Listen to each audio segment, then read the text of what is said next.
Freedom Renegade Radio Podcast. We're back again, ladies and gentlemen. Thank you guys for coming here and hanging out with us. Tell me a little bit about your week, man. What you been up to?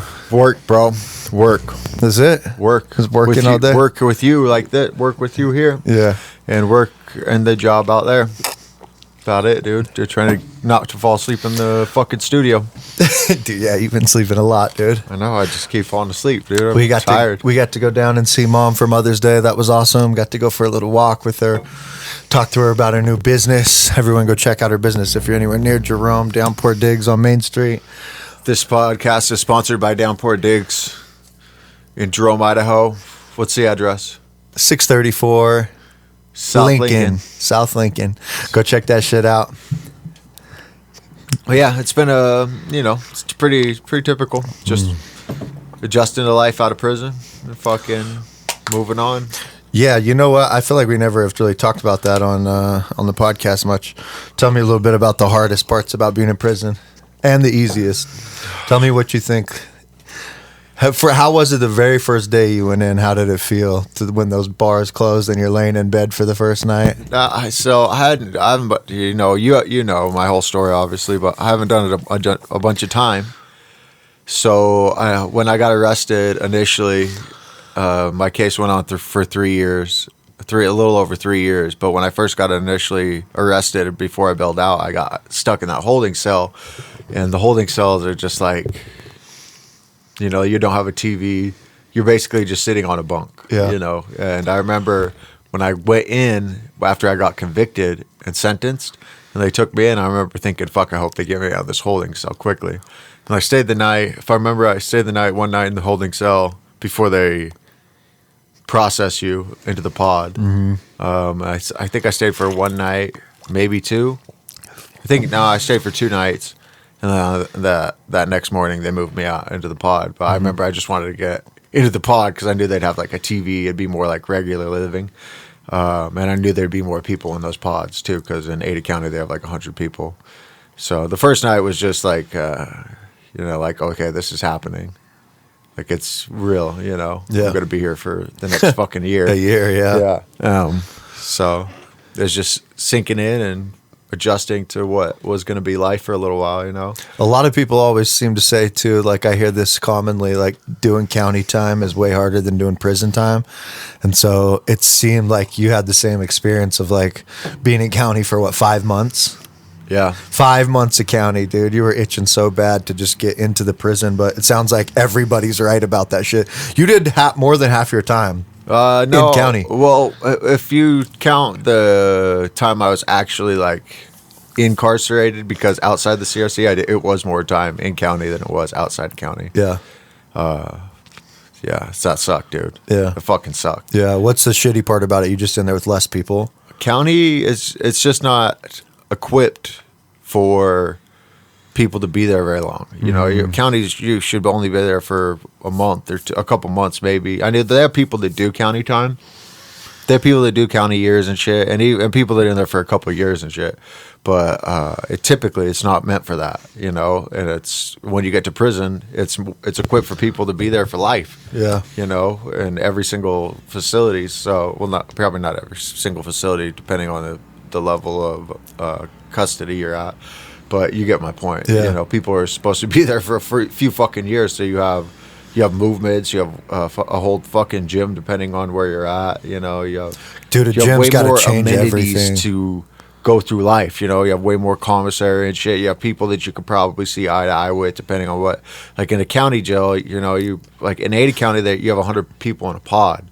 If you're in if you're not in dorm 7, and I think even in dorm 7 you have a lot of people, but they do like lockdowns, kind of like they sit you in like a cell with like 4 people in that cell, and then they do like 2 hour, like a walk, like for an hour or 2 hour walks or some shit. Yeah. So it's like, it's a little different in pod 7, but the other pods, you have like 100 people in there that you can get along with. And like, but when I got moved to a smaller county, that smaller county jail, there was only 6 people in my pod for like 4.5 fucking months. Yeah. You know what I mean? It was definitely more difficult on me because it was harder to find people you see eye to eye with, but also too, it's just not as sociable, you know. Yeah, that's one thing about I was happy at least about you. If you had to do prison time, like at least it being in Idaho, because there's a lot less gangs, there's a lot less, and you're also in minimum security, which is a lot different than maximum or even medium. You know, Yeah. When I saw the CRC, it was nice to see you could go out in the garden and like do some gardening and not just be stuck inside all day. You could walk around with a little freedom. They had a little basketball hoop, and like those other places, dude, they like. And for one, the inmates just seemed like, you know, not the greatest people in the world, but it was nice to be able to see you be in Idaho for one, because you wouldn't tell me there was like crazy gang violence. There's a few issues that you had, but nothing crazy, you know. It made me happier that at least the time was done in Idaho. Idaho's weird like that, where like it's, you know, actually that is like a segue to Idaho just barely is the first state, the only in the first state to pass now in the school systems all across Idaho, they refuse to call you by your pronouns. So they just passed it that basically whatever's on your birth certificate is what they're going to call you. They're not going to call you she, her, they, them, any of that shit. Idaho's the very first place. I was looking in the comments where I saw it on Instagram because the post has like 20 million 20 million views on it already, and like the whole top like 50 comments were like W for Idaho, W for Idaho. Like everyone needs to protect Idaho, protect this state. You know, it's wild that like it's funny that that's like such a radical perspective, you know, to just expect someone to be what they are in those regards. But crazy that Idaho's like the first place to do that, which was nice during like when all the sickness stuff was going around in 2020. There was like Idaho was pretty damn open, dude. Like they weren't shutting much down. There was a little while where you could drive on the streets and no one was out, but mostly like Idaho was pretty rebellious to that shit. You didn't catch masks on people, not as much, you know. There was some peace. There's still people wearing masks. It was one of the times when you're in Idaho and you're like, okay, this is nice to be in Idaho, and I don't have much of a weight on, you know, that decision. Yeah, but I know that some people are very, very. They have a very strong belief one way or the other on those things, you know. Yeah, I'm the same. I think I don't mind letting people be who they want to be. Yeah, of course. And freedom of speech and, you know, freedom of expression, whatever. Yeah. But I know the world is getting to a strange place. So yeah, the way Idaho as a state, they're definitely going to. I mean, it doesn't surprise me that they took that stand. I feel like it's like the opposite of weed. I feel like the way that a person requests that you call them a certain name will dictate if I do. If you're kind, I'll be kind. But if you're a complete asshole about it, then why would I have any respect for what you're asking? I know at my workplace, they're super liberal. And they will like one guy changed his name. I thought his name when I first started working there before. I thought his name, they called him Shrek. Yeah, and I thought his fucking name was Shrek. Yeah, but he changed it in the system so that they had to call him Shrek. Yeah, because that's my workplace is like that type of right. They're that way. They're liberal, yeah. Yeah, they're that liberal, you know. So they'll let you get away. Even on your name tag, I could write fucking Monkey D on there. Yeah, you know they could. I don't know. It's different in that regard. I kind of like it. I kind of think it's cool. Yeah, it's kind of hip in its own regard, but it also leaves space for strangeness, I guess, to happen. Like someone just called themselves Shrek. Yeah, you know? Yeah, I get that. Do you ever wonder how much in your own music stuff like that has happened? Because like, so you've said stuff to me like, well, I thought you were saying this right here. Like P Dirt thought I was saying like, when Blaze Up the Fire, something about Poseidon or some shit. And I'm like, it's funny how like the words, you think they're clear as fuck, but to the audience, they're not, you know, because you wrote it, you know what it is. But dude, that one right there, I was like, damn, I'm going to say it one time. I'm not going to stop.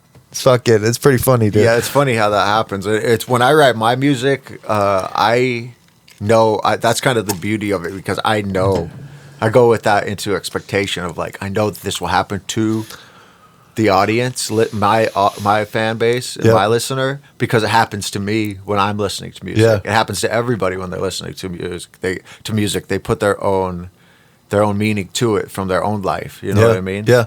And you can make your own purpose and your own song for whatever you're going to make it for, but that type of thing will happen. What mama say, whatever. Yeah. That's going to happen. The mistaking of words and them giving them their own meaning. Yeah. I mean, even bounce, like a lot of people don't even know the meaning behind bounce. Like the first verse being like personality, second verse being about individuality, and third verse being about like the nothingness of consciousness, the nothingness and somethingness paradox. Like each verse is very specifically written to go through the three layers of a human being and into the deepest God consciousness or nothingness, whatever you want to call the source, right? But but to some people, they just think it's a badass song. It's like, all these are good rhymes. It's like the way they put together, but there's a very deep meaning in each verse and an intention behind all of it. Yeah. Some people want different levels out of their music too. Yeah. So they're not, some people might be looking for that deep meaning. Some people might be just looking for the enjoyment of it. Yeah. So they might not even care to know. Yeah.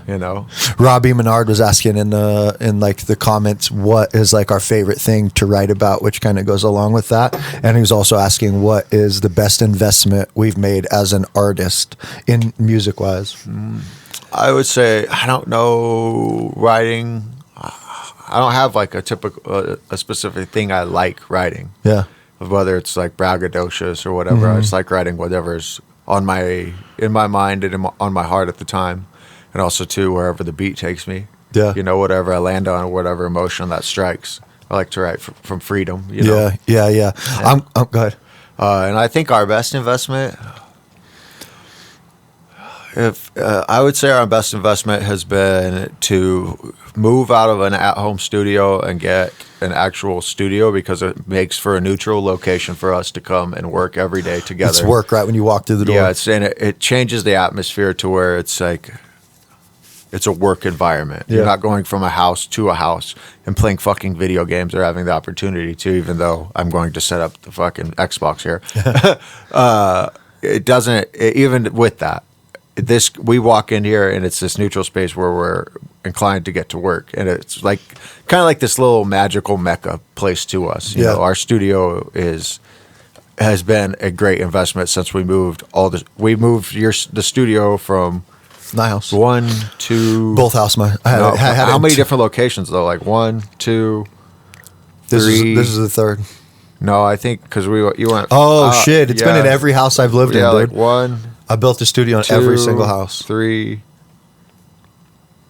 4. Yeah. 4 different locations of house studios. Yep. And then we finally got this one, and that's when. I don't know if that's what I would associate with things taking off for us, but it did create everything I just described for us. Yeah. The van was also equally a good investment. Our tour van was a great investment for us. We love it, obviously. Mm-hmm. Like, we haven't talked about it on our podcast yet, but we fucking love our tour van with like so much. It's like it was a great. We have it fully equipped for everything we need to go on tour, and it provides it handles all of our necessities with ease. Yeah, I think the best investment, if we're looking at like ROI, the best investment on my side was freestyling. Just putting time into freestyling when I was young with Nick, rapping every day. And that made my skill level not just better at freestyle, but writing. But that ended up being what's, made all of our money, is getting on TikTok and freestyling. So the best thing I probably put time into was just not sitting down, just fucking turning on the computer and freestyling every day. Yeah, that's probably better than both the things I said. Yeah. Putting that time into yourself is what Jim Rome always talks about. If don't be mad because I can't remember what it's saying. It's don't be mad because you didn't. I can't remember how it words it. So don't be mad because of something. Be mad because you're not better. Yeah. Basically get better. Yeah, and as far as the songs, to answer more about Robbie's question, I'm kind of the same, where I let the mood of the beat choose the color I want to paint the song.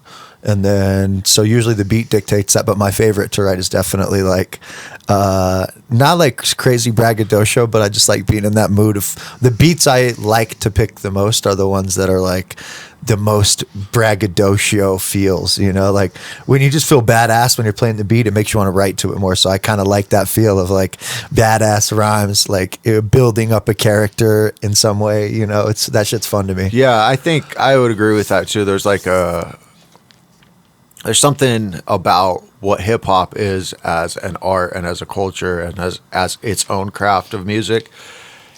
And it makes you feel, what the time we came up with it, it just made you feel cool. Yeah. It was the style of music that was fucking cool. It was hip.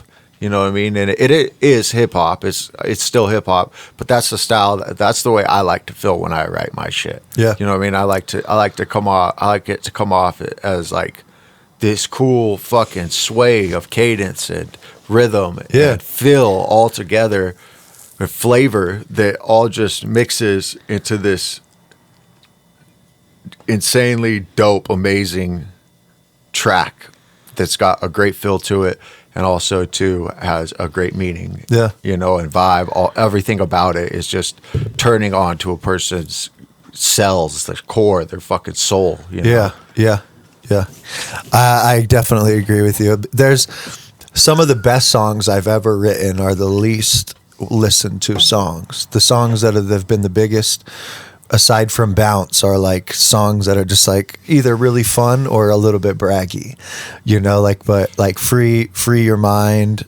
I mean, there's a list of a bunch of really good songs. Like My Civilization is the least listened to song out of all of the albums, and that one's a deep, meaningful song. Like, and it's got a video to it. It's got a video to it. Yeah. Whoops. Yeah, I chose bad a bad choice song. on that one. I chose a bad song to shoot a video to. I thought it mattered at the time. I thought that making that video was really going to matter. At Occupy, same thing. Well, you don't know how you're not a record label. You don't know necessarily how these songs are going to be received by the audience. So you're just choosing ones that you think are good. Yeah, even like, never, I like this. Never. What's that song called? Never Look. Never Look. Never Look is like our least viewed music video with probably the deepest message I've ever wrote. I guess that's insight to the fan base maybe a little bit. Yeah, for sure. Not even just the fan base. I probably could have promoted those more, but they're very vulnerable songs. So I just kind of, I was like, they're fine where they are, Yeah. But it is interesting what songs take off and what songs don't. Like Bish is like the biggest record on the Rebel album, and that was just a badass song, Yeah. Yeah. And that was always weird to me. It's weird how sometimes songs are popular or not. And how they're received by people. Like Watch Your Language, that song's, it's actually deep in its own way. Like my verse is really deep towards. My verse is dope in that song. Yeah, the whole song is dope. Nick's verse good, your verse good, my verse good. Hook is incredible. Like the beat is incredible. And Maybe it's like, because of the way Bashar taught. It's not like a sang hook. It's not. I put a lot of time into that hook. I really did. But who knows why I performed the way it did, but it's a fucking really good song. Not just deep, it's fun to listen to. I used to like to perform that track too. Yeah, that's right. You did always want to put that one on there. We haven't performed that in a long time. No, we haven't. I haven't listened to it for so long. I'd have to hear it to remember my verse even. Yeah. Oh, okay. Yeah, cool, Fletch cool. can just cut out that middle, all that right there. But thanks, Fletch. Appreciate you. But so I was going to ask you if you've heard about the MVP package for the Mike Tyson fights. No. First, tell me who you think is going to win out of Mike Tyson and Jake Paul. Well, I can tell you who I hope is going to win. I think 99.999% of people want Mike Tyson to win. I haven't heard one person say, I hope Jake Paul wins. Yeah, dude. Why would anyone want to see Jake Paul win this fight? Which is the purpose why he chose this fight, particularly to do. Because so many eyeballs will be on it for Mike Tyson, but so many more eyeballs are going to care. Like the key to fighting, it seems, is getting people to care whether they want you to win or lose. Like Floyd Mayweather built his whole career off of people wanting him to lose, which never happened. Same with Jake Paul, has built his whole career on people wanting him to lose, and he picked the perfect opponent in that way, in my opinion, because everybody wants Mike Tyson to fucking win. Yeah, but it's also too part of that emotional investment is because you're like, obviously you want to see Jake Paul lose. Most people, like you said, want to see Jake Paul lose, but he's fighting an old Mike Tyson, so there's like this emotional attachment of like, this is bullshit, and that's partly what I feel like has happened in Jake Paul's boxing career. Yeah, because he's come up fighting UFC fighters, that people that aren't boxers. He bought one boxer that was a fucking like, what was he? What is he? A low tier boxer? Would you call Jake? him? No, yeah, when he fought the Fury guy. Oh yeah, Fury's a really low tier boxer, but And he he is lost, professional. and he is lost, professional. and he lost, It was right? close, real Okay. close, but yeah, he lost. He did lose. He He lost. lost to a low tier professional boxer. Right. Then I'm not saying that he's not a good boxer, He is a good boxer. but at the same time, he's not. And he's making money fights. Good, great, but you're not fighting real professional boxers, and you're not climbing up the ladder in that regard of like really going through the fucking gauntlet. You know How what I ca- mean? how And, can and he, the though? same thing. I don't know. Become a pro boxer. no. So what I'm saying is, Become a fucking amateur boxer and then become a pro. so what I'm saying though is for him, where he is in most people's careers, they fought trash cans up to where he is. Like he beat Anderson Silva, he beat Nick Diaz. Who Anderson Silva, who's old, Yeah, and I'm and not- a UFC fighter. I'm agreeing. Nick Diaz, who's also fucking basically He's past old. his He's prime. old, yeah. I don't know if you'd call him Tyron Woodley. I don't know if you'd label him old, Yeah. but you would. You know, he's not fucking young, and he's a UFC fighter Right. who's a good grappler. He doesn't have a ton of striking power. Actually, he strikes mostly. That's what he does. Okay, Mostly. whatever. He doesn't have a huge a bunch of power. He does knock people out. No, but he doesn't. I wouldn't say he's like a powerhouse. He beat Nate pretty easily. But Anderson, I thought he did beat Evans, but I'm not No, sure if that was staged. Evans? Was it Rashad Evans that he knocked no, out? he beat Tyron Woodley. Tyrone. No, I'm sorry. Excuse me. Tyron. Okay. Tyrone. Tyrone. Not Roan. Whatever. Yeah. You get it. He knocked yeah. him out, but that looked like kind of like he dropped his hands for him. I don't know. I don't think so. People There's no way they speculate. paid him to But do either that. way, you could say that's legit. He's a fucking wrestler, dude. Still, no, He actually, does. He has a lot of power. Woodley has massive He does power. Have, he does have a lot But of power. I understand what you're saying. I'm saying most people in his position, if they were going to be boxing, would not be fighting people that actually have a large amount of experience. Like most boxers, like Fury that you were just talking about, all his combined records opponents, because he was like undefeated till I think he lost recently, but he was undefeated until that point, and all his combined records opponents was like 4 and 108, and coming up, so they had won 4 fights and lost 108. In boxing, they build you for about 25 fights in your pro career when you fight nobodies. Jake is actually jumping in there, and I'm not here to like defend who Jake is, but I'm just being unbiased in this situation. He fought people that know how to fight, at least. You know what I'm saying? Yes. They were older. They're past their prime. I agree, but he could never Come fight. on, He dude. could never fight somebody like Mike Tyson in his prime. So him fighting an older guy. They're looking for dollars and they're looking for views. People are hating this fight so much, but they're going to watch it. And I'm going to watch it. And I'm excited We to moved a show because we know so many people, or because we know it's going to be such a nationwide event that we moved a local show because of it. It's on the freaking, date of it. It's on freaking Netflix too. Like they did the Tom Brady roast live, but this is the first like big fight. They're going to do the whole thing on Netflix. 200 million viewers or however many that. I love a lot of people that Netflix watch has. this fight. But I just feel like because because Tyson's so fucking old, dude, it just makes it so that people are like emotionally slightly angry. Like you're fighting it may be Mike Tyson, but you're fighting an old one, and they're still like, we hope he knocks you the fuck out, and they know he can. So we'll see what happens. I can't wait to see. I hope he knocks him fucking flat the fuck out, dude. And I hope that this fight between him and Tyson is much different than the one between Roy Tyson Jones. and Jones. Yes, Yeah, that was an agreement. Because that's what I'm saying. It felt like they're pulling punches. Didn't feel that aggressive, and I feel like if Tyson fights like that, he will get beat. Yeah. And I'm worried that if I don't know the ins and outs, all the intricacies of it, but if that was agreement with Jones and Tyson, then that's good because Tyson will go at Paul if there's not agreement. But I did hear also too that Jake Paul gets to wear headgear and Tyson doesn't. No, that's a that's lie. bullshit. Okay, yeah, good. there was initially it was going to be an exhibition. It wasn't even going to be. It's an a actual professional fight. They just sanctioned it as a professional fight, so it'll be judged. There's going to be a winner and a loser, which is going to change a lot. That changes a lot. The rounds are only 2 minutes instead of 3, which is a little bit different. But Mike Do you Tyson, think that Tyson can handle like the physical damage I don't know. at his age? That's the question. The real question is, will he gas? Is he in shape enough at Will this he short gas? of an amount of time? Does he have the gas tank? and can his body sustain the damage that might be occurred to it? Hopefully, it gets on some EPO. Hopefully, he's already on the test. But he can't. I heard he couldn't take steroids, and that was in the contract. I've heard that too. I'm not sure if that's actually the case because I know Jake's got to be on gear too. But dude, you should let him get on all of it. But the real question is Mike Tyson going to have the conditioning to make it? That's not the real question. It's both those questions to me because you don't know at that age. You can't take the type of damage you used to be able to take, the shots you were able to take to the body or to the to the head, dude. Yeah. So they're offering MVP packages for that fight. $2.1 million for this MVP package. You get like you and 10 friends, a penthouse suite.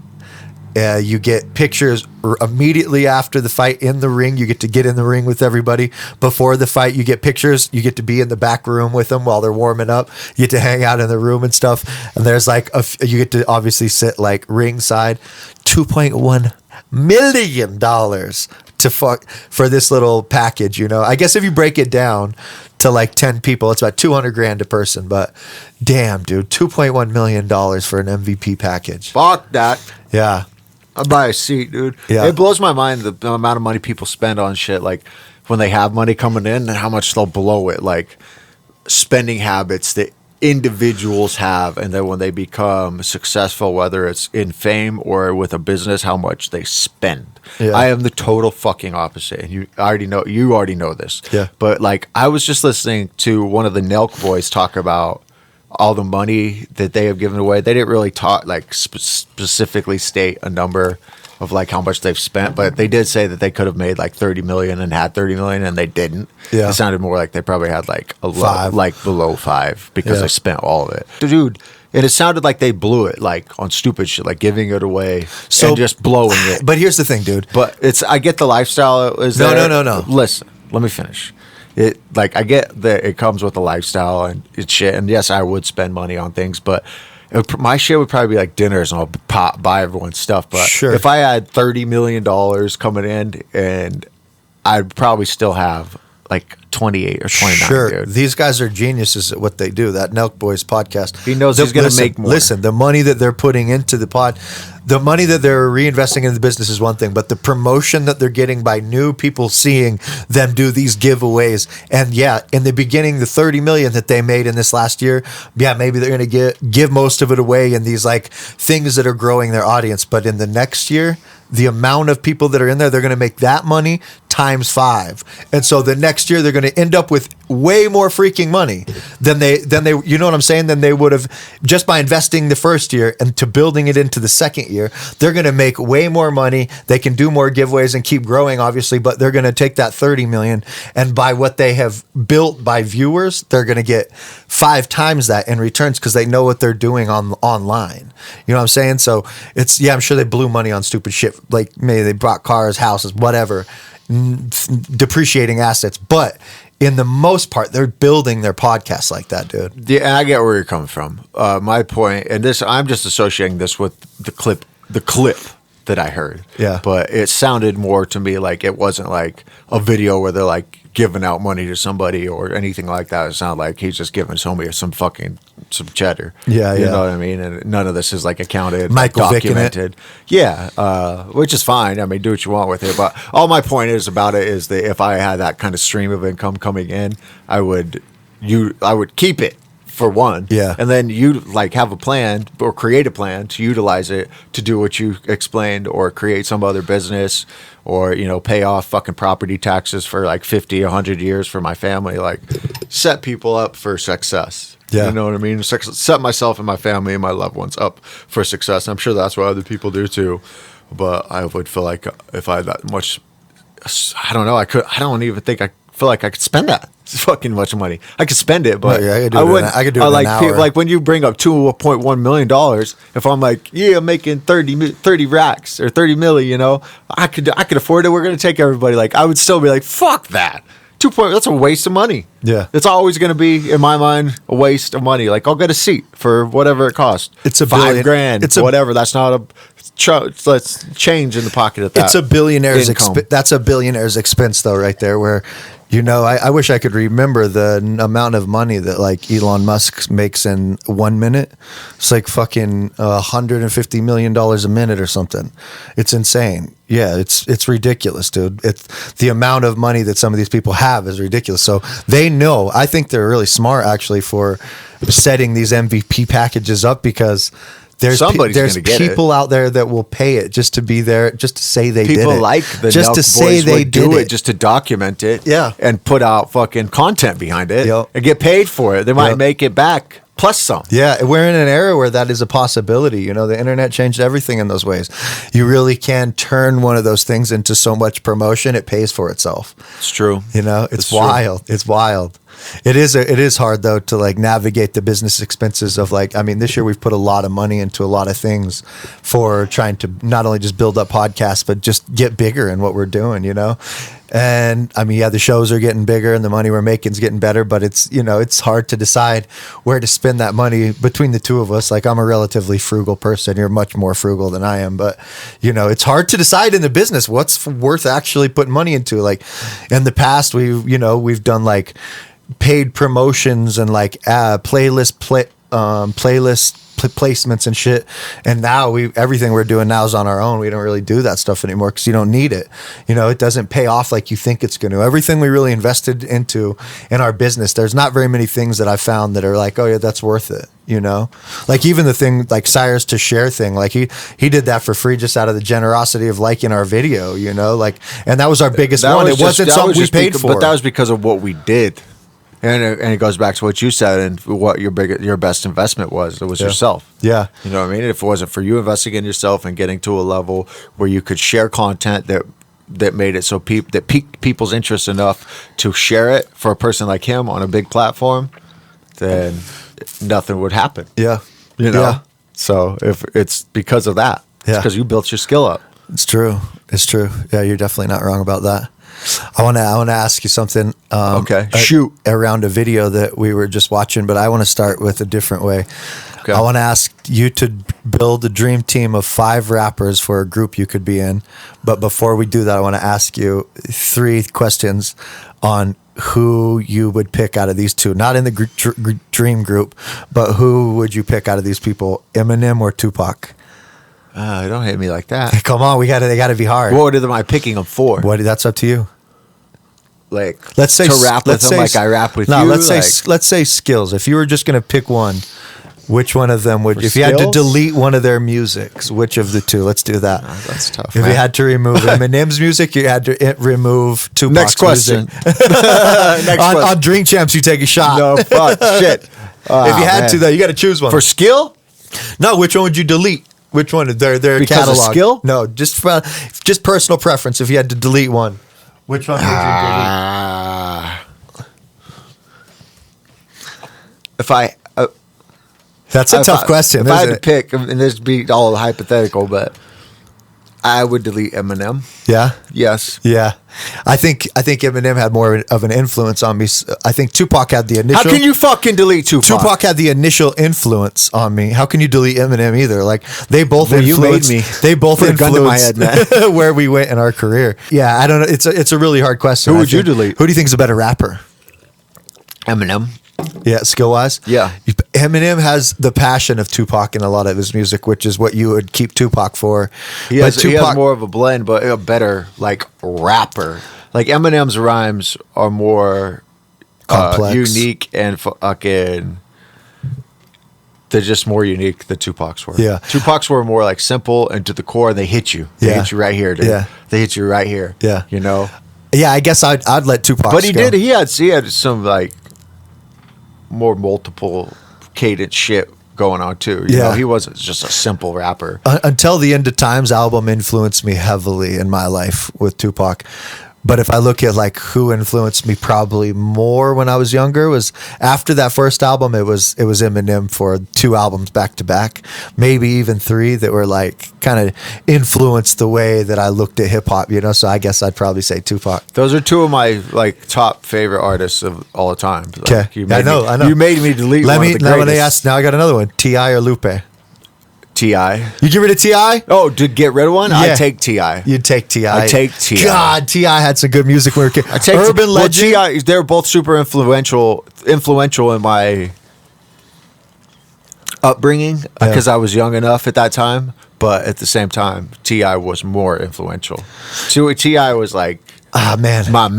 God damn, that was a hard one. From my sophomore year of high school, moving on to like freshman year of college, T.I. It was like all T.I. Here's the hard part about it is, and Lupe was in that mix. Here's the hard part about it. They both have two albums to me that were not only classics. Like I think Food and Liquor and The Cool might be in the top Lasers was amazing. Good. It was good. Absolutely, it was good. Amazing. But what I'm saying for me is The Cool and Food and Liquor were their start to like first song to end, perfect song. The Cool for was perfect albums. But that song where he talks about the guy coming back out of the grave, and shit, yeah. dude, the Cool. I think that is The Cool. Yeah, and then Urban Legend, King. Fucking what was it? T.I. versus T.I.P. Trap music. Trap music was good. And Paper Trails. No, dude. Paper Trails was great. Trap music was amazing. Yeah. Urban Legend was amazing. King was Bro, amazing. as T.I. we're versus saying this- T.I.P. was really fucking good. As we're saying this, how is T.I. not more talked about in like the top 10 MCs? I don't know. Maybe it's just because we album wise, dude. Come on, bro. You just named every 5 classics. I know. Fuck, trap music was. I really Out of like this trap fucking- music, but Urban Legend was eons better. Dude, seriously, there's so many tracks on track. King was insane. Easy, top back, fucking like. I mean, if you go through that album, Motivation on dude, Urban Legend. oh Urban my Legend, the God. whole thing. Dude, ASAP? Stand up. bro. Oh Come my on, dude. God, The yeah. whole fucking thing. The whole fucking thing. I guess Lupe's got to go after we start going through this. And I'm then like, T.I., man, even T.I. versus T.I.P. That song, that album, that whole album's the shit. big shit, poppy. Dude, I remember when that fucking out. Or Damn. Well, I used to play that when I'd go to fights. When I would go get in fights, I played fucking. I remember we big played shit it on the way pop. out I'm like, out to the desert that one day. We got in a fight with those dudes. We were rocking that shit on the way out. Dude, we're bumping those songs. Like, turn that fucking shit on. Let's go. We're gonna fuck these kids up. Okay, next one. Okay, go ahead. I got one and more then for you. also Paper Trail. What they had every single one of those albums had multiple fucking classics on it. Yeah. But so did all those albums. Food from and Lupe. Liquor. Food and Liquor had classics. Cool had classics, and Laser had classics.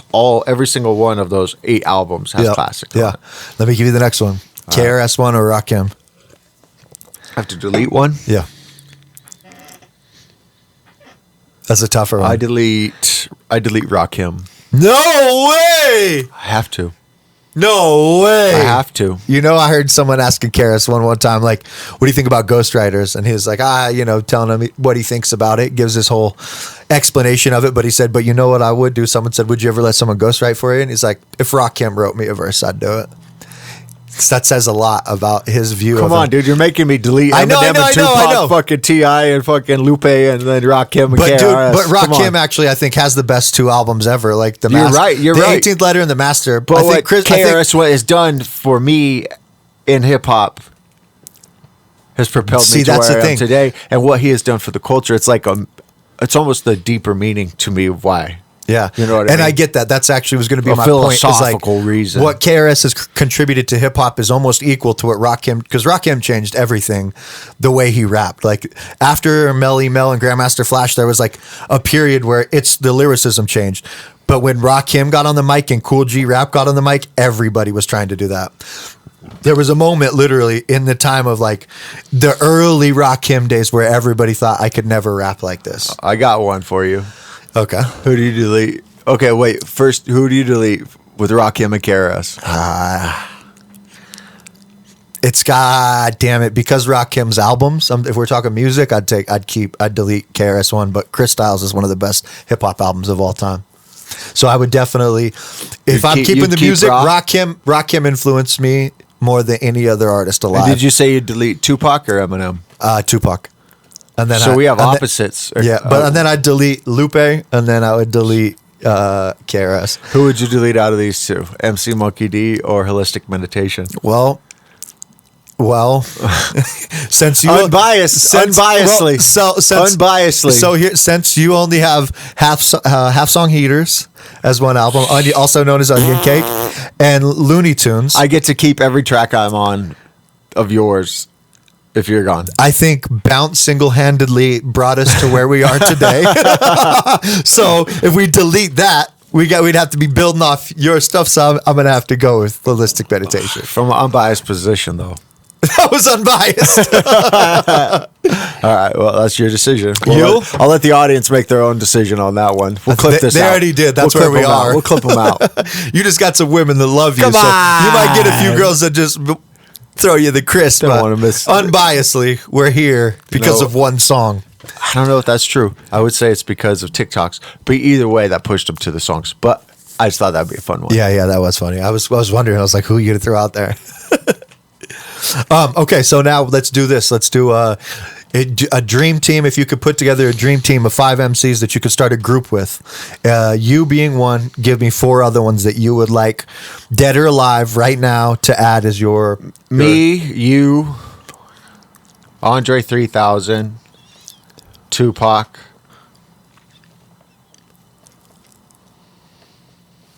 There's so many good ones, huh? Yeah, there's too many. Maybe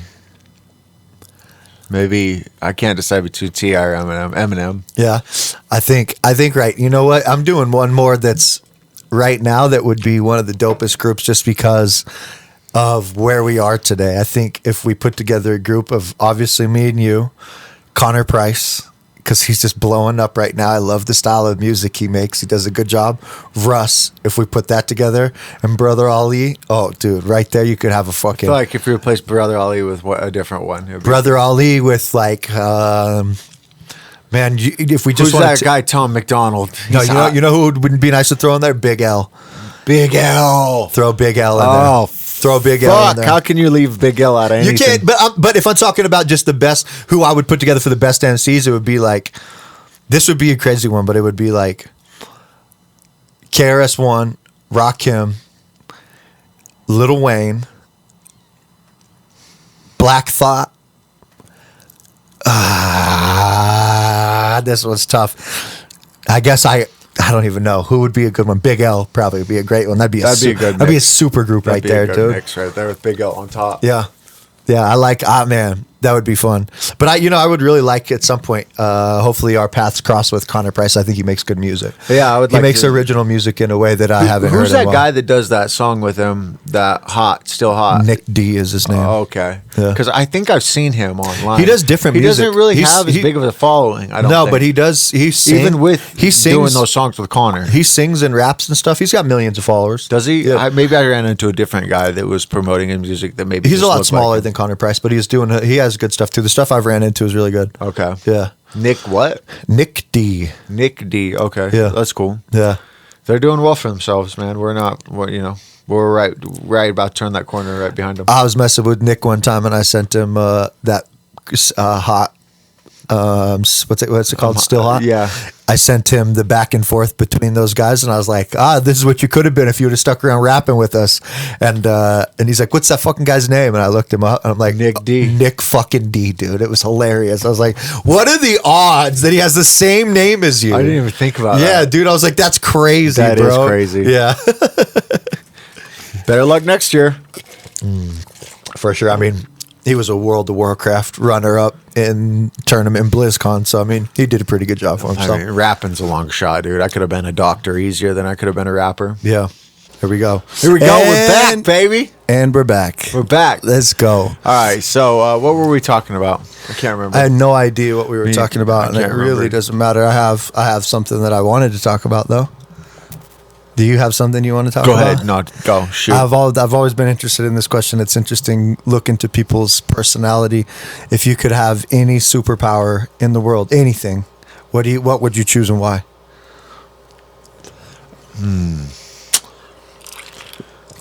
I would probably go with flight. Right off the top of my Flight head. would be cool, but what about teleporting if you could fly That's what I was instead just of gonna say, flying? or teleportation. You know why I'd like. But- I would like teleport more than flying is because you could never be trapped. I don't want to give too much dead air on the podcast, but it would take some deep thought. But there's some cool powers. You know which one I would want? I think because, and I've said this for years to my friends before this even existed, but if you think about the greatest superpower, what comes to my mind and always has is luck.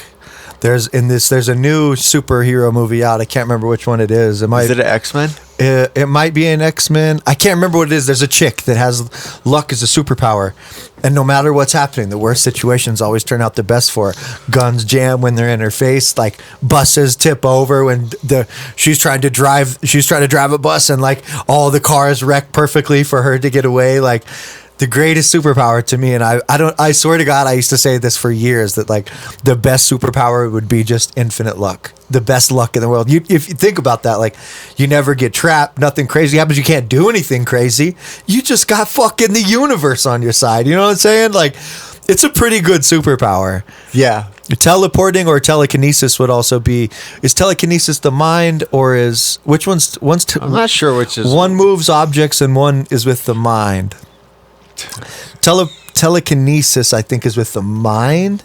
No, I think that's the one that moves objects. I can't remember, but I like, because if you wanted to like Magneto can like fly himself around on metal, you know, but teleporting would almost be better. But you could use objects to fly Jean yourself. Grey can just fly around. Jean Grey is pretty dope, huh? She's tough as fuck. Me and Carly went through the whole X-Men series, dude. Just sat down in like a couple day period, just watched all movies. of them. They're really good. They did a good job on that whole thing. This new one, the Deadpool one, the trailer you were watching yesterday. What do you think about that? I think it looks really good. I'm interested to see. It seems like they're fighting each other a little bit throughout the whole story while they're also trying to accomplish a goal. I'm not sure what the goal is quite yet. A lot of people love Deadpool. I thought it was just okay. I didn't think it was. I've never seen either of them. I went through. Are they good? Like Trav loves them. Like he hyped them up pretty good to me. They're on the lower end in my opinion. How does he become Deadpool? I'll watch them, so don't worry. Okay. Spoil it. Go ahead. Yeah, I won't. Go ahead. Because okay. I saw a scene where he's like in black muck. Yeah, he's like dying, and he goes to this place to get basically like this stuff pumped into his body to be able to like live like basically like Wolverine. And it's like this science experiment that's supposed to work, and I think he has cancer. I think he ends up getting cancer, and so he goes there to get this fixed, and they end up injecting him, and basically instead of it being like this nice test trial, they're like experimenting on people, and they basically just try to kill him. He ends up breaking out, blowing up the whole place with all the other people in there that are trapped and escaping, and him and this other guy, the whole movie's him and this other guy going after each other, he's basically trying to get revenge on this guy that was supposed to help him and ended up just using him as a lab rat, and so he chases him around. But Deadpool's funny. There's funny parts of the movie. They also they make little jokes about them not giving them the budget that they give all the other Marvel people throughout the whole movie. Really? They're making little jokes about like, oh, it would have been nice when he shows up to like Professor X's palace. Would have been nice if the other ones were here, like in the movie. Oh, they're like, really? yeah, they didn't give him the budget. I don't think for the actual movie. So X-Men already exists in the Deadpool universe. It's weird. I'm not sure and then he goes to a different universe with Wolverine, and he already knows who he is. I'm not sure how they tie this in, because in Wolverine, Deadpool gets created where they like they cut his head off at the end. Yeah, that's probably a whole separate universe than the ones down that the little hole that we're in right now. Yeah, but Deadpool's decent. Wolverine is by far the best character in that little like world to me. You know, I liked Logan, but the rest of that Logan movie, I didn't like as much. I liked it. I didn't like that he was an old man that wouldn't regenerate. He wasn't the Wolverine. I know, dude. That was the worst part. Like, come on, let him kick some ass. Yeah. Fuck. Yeah. Man, who's your favorite Marvel character in general? I don't know. You don't watch it and be like, I like Spider-Man a lot. Yeah, you like Spider-Man? He's a cool character. Yeah. I like Hulk. I like it's weird, but Iron Man's my favorite. I like Iron Man. They did really well with Iron Man. I hate that Robert Downey Jr. is not playing him anymore.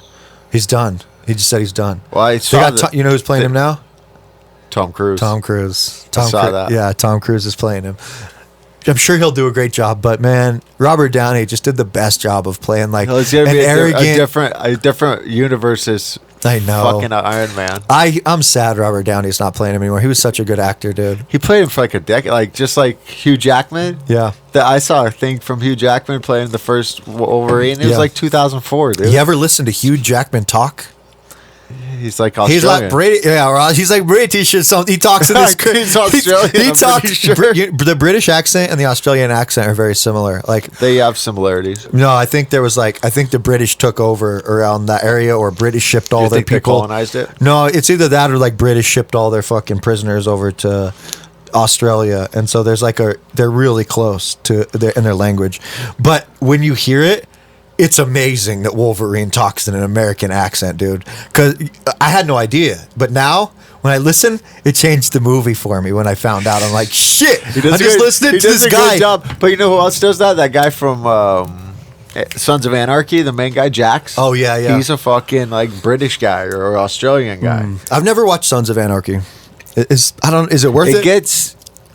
I feel like shows like that are like gangster shows it gets to a point where they're like, oh, we're gonna get out, Yeah. or something like that, and Yeah. then they always just keep going deeper and deeper and deeper into the shit, and it's so fucking by like 4 seasons in, for me it gets old. I'm like, dude, they're just like running. And all I think is this is just writers trying to keep writing a show. Yeah. They want to keep spinning it in circles Yep. for as long as they can, and then at the end they're all gonna fucking die. Yeah. Or most of them are gonna die, and then one guy might get away or whatever. I don't even know. You know, People they'll hype- spin it however the fuck they want. Peop- But so that's how I felt at Sons of Anarchy. It got to that point. I was like, what's like? It's just multiple. It's just so much violence. Every single episode is just killing and killing and killing and killing and fucking them never. I don't know. I have this ideology of like, get out. You know, get out of the game. That's what I would like to write a script where it's like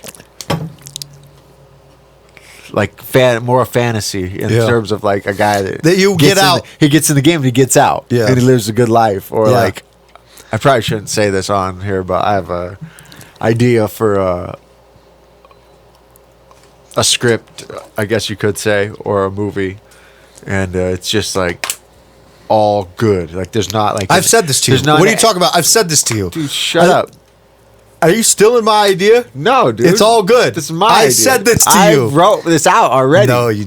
Okay, go ahead. Whatever. Go ahead. You suck. Dude. I told you about this idea. Shut the fuck up. It doesn't matter. Go No, ahead. but either way, all good. No antagonists. Yeah. Just like Dumb and Dumber I or think I was something. gonna name it like Happy or Happy Life or Party or Yeah. something like that. I can't Yeah. remember, but it was just all good. One guy's just a fucking badass, and there's like, and he wins everything. Yeah. you know, it's just like Like the you're playing people with would be like, toys. what was that? Like, it was just all good. Yeah. just all fucking badass shit. Dude, people hyped up freaking Breaking Bad to me, so I put it on. I made it about 2 seasons in. That one's good. It was too dark, dude. I had to shut that shit off. If it was messing with my mind. It gets darker too. I didn't like the darker it got and the more crazy it got. I'm like, why do I want to watch a bunch of tweakers be it was fucking pretty. tweakers? It's a good show though, dude. It yeah, is. Really. it was captivating. I made it 2 seasons in back those- to back the to back. writing of it. You got to watch Better Call Saul. I don't. Yeah, that's what everybody says. Dude, Better but- Call Saul is fucking good too, dude. Yeah. Both those shows are fucking good. They have dark points, but they have good points too. And I feel like they do a good job of mixing it to where it's light and dark. Like they'll have a crazy dark scene, and then they'll mix it to like some fucking parlor shop scene with bells ringing and dudes walking in the door, and then like some calm, nice, cordial conversation or something, or laughs. You know, Yeah. like Yeah. I feel like they balanced it well in that regard. That shit was really messing with my mind watching it. It was just like, man, just makes like the world seem darker watching shows. It's weird how shows. That's why I don't understand people liking to watch horror. Like that shit sticks in my mind. I don't want that to be even a contemplation. Whenever I see even a commercial of a horror movie, I fucking skip. Like, Yeah, if me it's too. If I'm on YouTube and like that pops up, I'm like, skip this, dude. Yeah, dude, it's too dark. Fuck I don't know this. who I'll likes that in their I'll mind. mute it, dude. I'm like, I don't even want to look at it. I hate that. I have shit. friends that you watch it like in a meditative way. They're like, I like to just watch my fear when it pops up and stuff. I'm like, I just don't like. I still have movies when I was a kid, like Leprechaun with like Rumpelstiltskin, and he's like. This It was Leprechaun. Yeah, it was, dude. It was. It's stuck in my mind forever. 13 Ghosts when I was like fucking 12, stuck in my mind forever. That like, one didn't scare me that much. It wasn't the about two s- that got me. Was Jeepers Creepers got me, dude. Yeah. When I was a kid, Jeepers Creepers fucking got me. That scared the shit out of me. Yeah. And the one that got me the most in my whole life was called Boogeyman. It came out in like 2003. I remember the movie, but I don't remember watching or what it 2004. was. I Yeah. watched it in the movie theater, And I shit you not, I was in 8th grade. I shit you not, I slept on the mom and dad's couch in the living room for 6 months after that because I was scared as fuck of my closet at night. I'm not fucking kidding, dude. I believe I you. was scared as fuck. See, of my that's closet. the shit I'm I talking would about, close dude. it, dude. Like, there's a scene in that movie where this kid's got like he's the boogeyman's in his closet, whatever, you know, and he pops in there. He's like this mystical creature type fucking evil fucking demon type. I don't even know. It's just like the boogeyman. He's in the fucking closet. He pops in there at night. And the kid's dad comes up. He's like, there's nothing in here. The fucking boogeyman snatches his dad through the closet, dude. It takes him into boogeyman world. Yeah. Fuck, that's like Yeah. dead. Yeah. And then the whole movie, the kid grows up, has to go back to the house and kill the boogeyman or whatever. Like, Yeah. like destroy things that represent the boogeyman Yeah. too. And like a snow globe or whatever. I don't remember. Break it. He had to break like a snow globe and a couple other things with a baseball bat and it killed him. I don't know. But dude, it was fucking terrifying. The infatuation with just because I'm like looking into the fuck. I'm sorry to interrupt you. You're fine. But I'm just looking into the closet like, dude, the boogeyman is in there. He's gonna get me. Yep. Your imagination as a child, mine.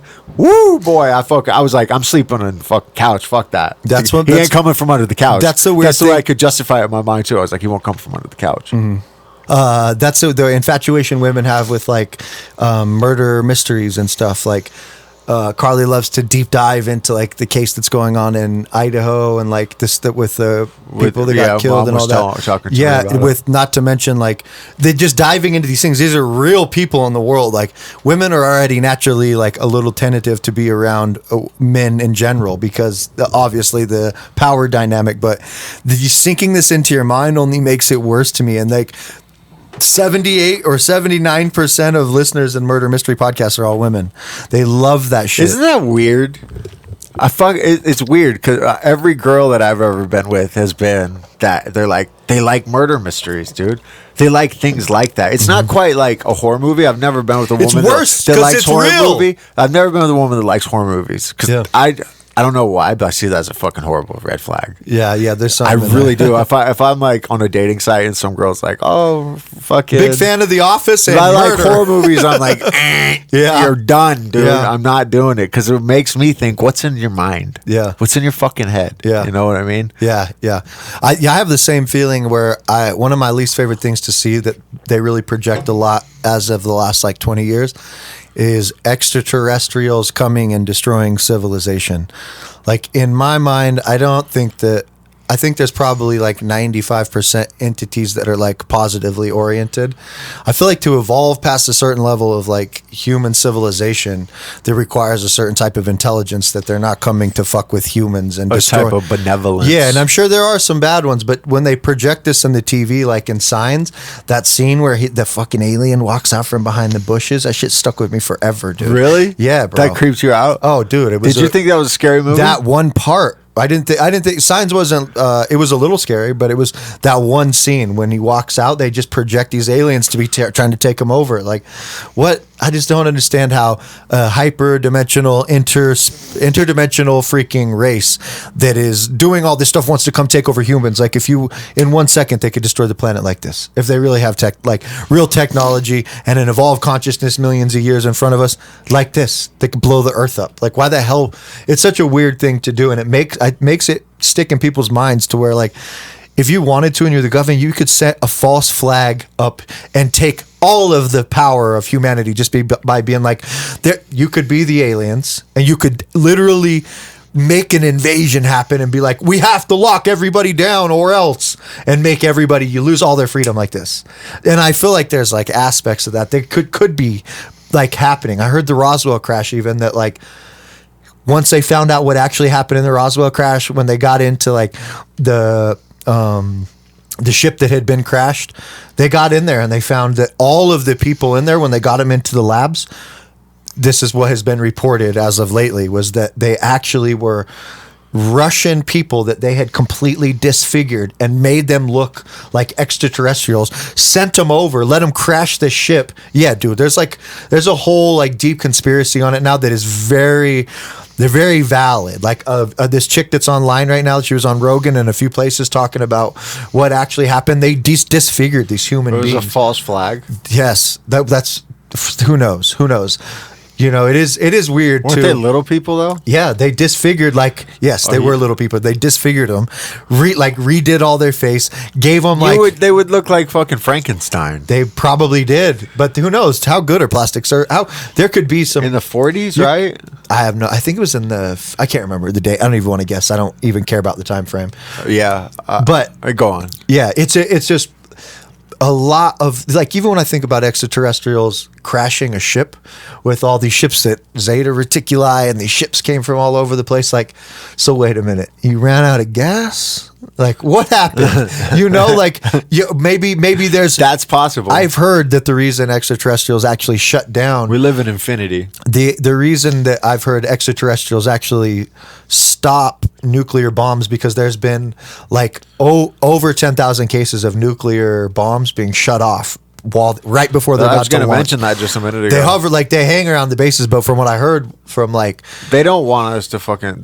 That's disruptive. so what I've heard is when the nuclear bomb goes off, there are pathways that are basically like wormholes interdimensionally, and when those bombs go off, they fuck up the portals and the directions that they can travel. They put like ripples in space-time, so they have to they're supposed to not be able to interfere with human will, right? Except for this, so it's fucking with them. Well, I think that that would. I've heard too. It'll throw the Earth off its axis with too many nuclear explosions, and I think that would affect them too potentially. From what I heard, right? I know the access part is right, but can't remember what I had heard after that. But either way, I mean, I think that it's pretty clear that these guys don't want us to fucking with nukes, dude. Yeah, Like, for sure. It's too destructive. It'll destroy everything and probably leave a mark on like things we have no fucking idea about. That's really the question We're like too. fucking with shit we don't really know. That's you really know? the question too right now of like that. I watched a whole AI program where this guy has on these small glasses that are hooked to audio, like basically headphones. They're a little computer in your ears. They're actually a very advanced computer. They run all these AI programs, so I could be in a very busy restaurant. I just sent this. That's what I just sent to Keenan. Oh, okay, yeah. So you I watch just this. watched So this. you watch Yeah, this. dude, it would be great for someone like So me. let me explain what it is, though. It's like you're sitting in a busy room trying to listen to your friends talk. There's a baby crying in the background, so you say, "Turn down the baby." It can hear it, so it turns down the baby. You hear your buddy talking, and he's talking in Spanish, and you say, I'm a little rusty on my Spanish. Can you translate this to English for me?" And in his voice, it translates the entire conversation to English. Oh, I can't hear it very well. Can you turn Can you turn Chris up louder? It amplifies the volume. So this stuff is all extremely beautiful, but the problem is we're sitting in a time where the level of human consciousness isn't high enough to deal with technology that's outgrowing us. And because we're down here, it's being used to spy on us. It's being used in destructive ways. You know, like the nuclear power plants and things like this are absolutely beautiful technology that could be used for things that are wonderful. But because we are our humans are stuck in such a place of survival, they have a really hard time not manipulating each other with the technology. And until we can raise the kids up with enough intelligence to where we can grow with the technology becomes overpowering. And so it's hard because I look at the technology as the most beautiful thing, but then there's also the secondhand thought of humans will use this for ugly reasons. And I'm hoping as time progresses and we see the downfalls that we learn as humans how to use these things for our benefit and not against us. And I would say 90% of people probably want to use it for the betterment of civilization, but the 10% are a lot of them that have the money and the power. And so it's really hard to navigate. You know, to me, a question is like, what is the method of raising the consciousness of children below us to a point to where that won't be a downfall in 100 years, you know? Yeah. And I think when I've thought about it, like, what would you do? I think two things that stick out in my mind are like three things: more time allowing them to play and not telling them what to do, allowing them to get their energy out. And then as soon as they've got their energy out, give them time to be in silence so they can really introducing them to meditative type practices so they can understand themselves better. They can see their angers and their fears. You know what I'm saying? Like, give them time to play so they can get it out. Don't force them to do shit you think they should do. Stop making employees. Let kids kids are just like, to me, like plants. Like, They will flower and bloom if you let them be them. But when you start fucking with them, they're not allowed to be what they're destined to be. And we've interfered heavily with allowing children to be exactly what they are and explore the dimensions that they're curious about. You know what I'm saying? And so because of that, we're stuck in places, boxes we don't want to be. We're angry. We don't know how to communicate. And so I think a little bit of the play helps them get it out. The silence helped them. No, the silence helps them like re-resonate. And then one thing that I find extremely important that could also be tied into the first one is martial arts needs to be all over the place. Like kids need to be able to learn how to use their body, like gymnastics, martial arts. Like these things are so good for kids and their development, not only for spatial awareness and body hand-eye coordination, but also mentally. To be able to defend yourself gives you so much confidence, as well as you're getting all that energy out. You're developing group, like the ability to work well with others. And I think those three things right there could vastly improve the way that children grow. You know what I mean? I do. I think it's sad too, going back to what you were saying, I think it's sad because I think that humanity is being held down from all those things that you were describing, especially before you went into the part about the children. You know, I think it's artificially being manipulated by that 1% to keep the vibration at a certain level, or not to let humanity rise to what we are meant to be, you know what I mean? And going back to that last podcast, that moving into that place in our heart when that pendulum swings back, going within so that we can flower as human beings, you know, and it's sad because, but I think like those technologies and shit, they do exist. They are out there, but they're being black shelf because the 1% is taken, just like what you were talking about before we went on the podcast about that kid that had the fucking thing. He got put in prison. He keeps getting 19 out. times. Where the fuck's he at? Africa. A kid from Africa South created Africa. this thing that can draw energy for free for 300 people. A little box A little filled kid his in whole Africa village. creating shit like this. You think this isn't happening all over the fucking The water globe. car, the Yeah, guy gets dude. killed. Yeah. He runs out of the restaurant It's saying just- they these are just- poisoned me. and there's endless stories of shit like this of people creating these inventions, whether or not they get killed. They create the invention, they get killed creating the invention, they fucking get thrown in prison. They're like in a third world country. Like it happens all over the globe, all the time. Dude. And the hidden way that they hide in not being able to make patents. If it goes against the laws of our known physics, you can't make a patent. So they're basically like, we will control everything that we have control over. If anything new comes around, you're not getting a patent on it. In fact, if we can't buy it from you, we'll kill you. It's funny too. That one's cute. It's funny because they, just like what I was saying before we did the podcast, they are controlling it at such a level to where they're like, even if you do fucking create this shit, we're not giving you that patent because we control the laws. We make the fucking laws too. Like we buy it all. We own it all. We made it all. We created it all. You're in our fucking matrix. Yep. Like, and I hate to say it like that, all conspiracy theory like, but It's not when that you start conspiratorial. looking at things, like I've never actually looked at them, but when you start listening, like obviously, okay, so you hear these stories about people that start digging deep into where these companies are coming from. It's all fucking connected on every single level, like medical, fucking everything. Even when you look at the term conspiracy, the term conspiracy theory was created by the CIA. Yes. In order to be able to discredit, just simply by, it's just basically like calling someone crazy by calling them a conspiracy When was that? theorist. When did that happen? I don't know. Like, I don't know. I want to say I remember hearing this. Yeah, even when you, like you said, the hospitals. Most hospitals are private hospitals. Their intention is never, ever to make you better. Their intention is to fucking run up a bill for you. Like most hospitals are privatized, just like prisons. Why is it not there in our best interest when we end up there? Why are we allowing hospitals to be privatized?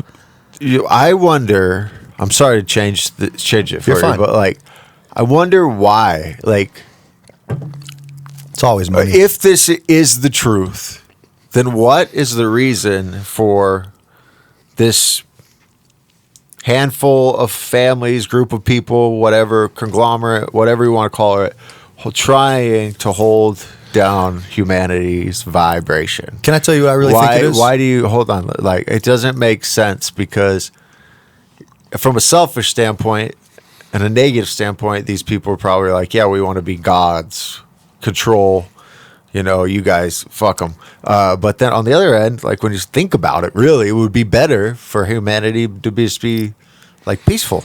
Here's why I disagree. You know what I'm saying? Yeah, I understand what you're saying. I look at it as what you just described as like, say you got the earth here and above, imagine a divine intelligence looking to teach humans how to learn to listen to themselves. Everything around them needs to be telling you not to listen to yourself. Everything needs to create so much pressure that eventually you learn to retrust yourself and be able to walk as an independent person, as this divine intelligence needs to create the resistance so that when you walk through the plane of earth, you learn. It's not about anything except listening to yourself. And by learning to listen to yourself, you will be in harmony and everything that you spread will be a light. Even like when Buddha would say, be a light unto yourself, like Jesus, the kingdom of God is within. Like all of these things are just messages on how long will it take you to listen only to you so that you have a clarity in every situation you walk through and you don't need help. I imagine a civilization that never needs saved. It doesn't need to be saved by some outside. You become the savior to yourself. And that creates the bonfire over it. It's a slow process, but the people that it is actually affected, when you look at all the enlightened masters of all times, they still stick out to us right now because that one consciousness did so much. Now imagine that at the end of a 10,000 year period with humans where everybody starts to realize what that is. So you're saying that you think this group of people is creating this condition within society to raise your vibrate, to fucking put pressure on you, create a diamond and raise you up? No, I don't think they are. I think they got stuck in this game and went the wrong way in survival, and they're trying to grab everything they can. I don't think they are, but I think that's a part of the divine plan. I think I'm looking at more of like the source when it designs this level. It knows people are going to do that. The world is going to be extremely difficult. Life is gangster as fuck. It's creating this circumstance, and those people that are trying to do that, that's their goal, to just hold on to everything, to fuck everybody over. But on a higher perspective of God's perspective, the world is designed to get you to be more in tune with yourself. It's just a very hard thing, and a lot of lives are cost. But luckily, I don't think the game ever ends as far as your consciousness can never be fully destroyed. So the lives may have been disappeared, but the life is like a video game. You can restart it and restart. I think it's a divine plan. I think this is one of the places in the earth or in the universe that doesn't function like in harmony for a reason. I think it's like a learning process for humans, but also at an individual level, it's very important for us to go through this process to understand choice and the ability to hear yourself. I think that life's always in harmony. I don't think this is a place that's different in that regard. I think life is love and harmony. But I also wonder, going back to that, if those groups of families that are controlling, if they are being controlled by outside sources, is in terms of extraterrestrial entities, Say that again. Like if extraterrestrial entities like Anunnaki are influencing these families because they have some type of contact, and they're keeping the human race down for whatever reason. Right. I don't disagree that life is. Isn't it so strange though? It's like, how does the whole world population continuously let this thing happen of basically enslavement and control of a population without any unification? And it is nuts that the 99% is controlled by a 1 percentile. Yeah, but I think you're filtering your view on that through the lens of what is being projected around all media.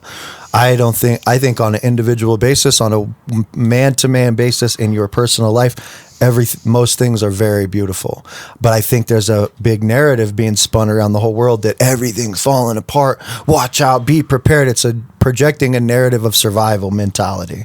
It's attacking your lowest chakra, trying to keep you in fear. But I think on an individual level, and most people's day-to-day life, their experience of life may be difficult because they're trapped in jobs they hate doing. That's one thing, but they're on a day-to-day man-to-man interaction. It's a very beautiful thing. Well, that's my point. Like people like taxes, paying fucking taxes, just like we were talking about with mom and dad. You know, do you even own the land? No, you don't. You never technically are going to own it. You know, like things like that. Like people keep doing it. You know, they fucking keep eating shitty food, keep tolerating the fact that they have power in a way that they do when they can get it for free. Yeah. Clearly, like what we just talked about. Yeah. Like they tolerate all these types of behavior from the government, and the government is supposed to be for the people, but instead in today's day and age and right now in the world we live in America, it's flipped. It's not the people controlling the government, it's the government controlling people more and more every day. Yeah. In a weirder sense. I understand what you're saying. Yeah, I know you do. And I agree with what you're saying too. I just that's kind of what I'm alluding to. Going back to what you said though, I do think that the world is that it is love, the nature of the universe. Like it is love, it is harmony, right? But I think that part of that harmony is creating a place where anywhere that free will exists is a place where you have the choice to make a decision out of unconsciousness or consciousness, or a decision that some people call sin, or whatever you want to call the opposite of sin, or you could call it good and bad, right? Whatever you want to choose is your term. But I think when free will is an opportunity here on earth, that allows you to understand choices. That's actually helping you understand when you make a choice, it either feels good or it doesn't. And so it allows you the opportunity through a place that's free of harmony to choose your harmony. And so that's in a harmony with love. This place where you get to choose. And if you look at it, regardless of your conditions. So correct. If you go 1,000 years past now, let's say in a civilization that free will is no longer a choice in the sense that you understand that you're in harmony, why would you choose anything against it? At that point, it's not even a choice. You are now locked into only choosing harmony. You're not even choosing to do anything dark because you already know that it's not helpful to you. But here is where you learn that. And so I think this is the place where free will like truly exists, and we get to make decisions that are very against us. Life supports us so much. It'll allow you to choose something that will harm you. And it'll also allow you to learn by those mistakes and rising in choice. Which also, although is maybe seen from a certain lens as a negative choice, bad choice, it still has a lesson with it. The negative is so in harmony. It still has potential for teaching. Right. So the negative and correcting and possibility for correction of said mistake. Right. And so if you looked at because of future. Right. So if you look at what the benefits of being able to choose unconscious things is, you would never want to get rid of all the ugliness in the world, because this is where the benefit happens. Those negative decisions are where you learn how to orient yourself into the positive. So you need in more than anything in the world, you need the ability to understand why you're doing what you're doing, and the ability to choose unconscious things and to be conscious through the friction of making that choice that wasn't good for you or anybody else, so that you can realign. You know what I'm saying? It's needed. So a free will place is in total harmony. Even though it's in total chaos, it's in total harmony with the world. It's just backwards here. Yeah. Well, I don't know. I have no response to that right now. It's all right. I've thought about this a lot. You're losing me. No, you're not. I think that's probably a pretty good segue to end it. So this podcast is sponsored by Downpour Digs in Jerome, Idaho. Anywhere to get the best place to get your apparel for your rainy day needs, or your dairy equipment needs, or farming equipment needs. They got the best boots, 634 South Lincoln in Jerome, Idaho. Also, if you guys want to come see us perform, we got July 27th. We are doing our album release at the Reef. So please, guys, book your flights. Come see us. We got a big ass show we're going to be doing then for my new album. We're also going to be be playing Connection Music Festival June 28th through the 30th. If you use the code FREEDOM at checkout, you will get a discount on your tickets. So feel free to come see us perform. Get some cheaper tickets. We'll be on the main stage on Friday. Friday at 6. Friday at 6. We'll be on the main stage at Connection. Get your tickets, Freedom, at checkout. That is Freedom Renegade Radio Podcast. We fucking love you guys. As they say in hip hop, peace, love, unity. All right. You guys have a good day. Peace, love, unity, and safely drinking scotch. Peace.